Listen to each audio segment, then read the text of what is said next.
আরে দাঁড়াও দাঁড়াও, আগে ঢাল তলবার সব রেডি করি, তারপর তো মাছ ভাজবো। প্রথম প্রথম যখন মাছ রান্না করতাম তখন 1 কিলোমিটার দূর থেকে মাছগুলো তেলের উপর দিতাম আর দিয়ে সঙ্গে সঙ্গে ছুটে পালিয়ে যেতাম।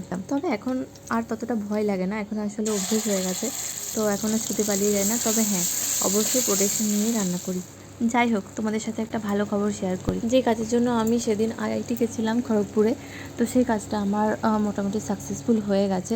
এবার যদি জিজ্ঞেস করো যে কী কাজের জন্য গেছিলে, তো সেটাও বলে দিই, আমি গেছিলাম আধার কার্ড আপডেটের জন্য। অ্যান্ড ফাইনালি আমার একটা পার্মানেন্ট অ্যাড্রেস রয়েছে।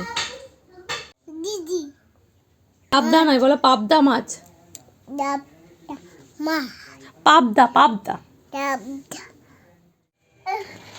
ভয় পাচ্ছে না?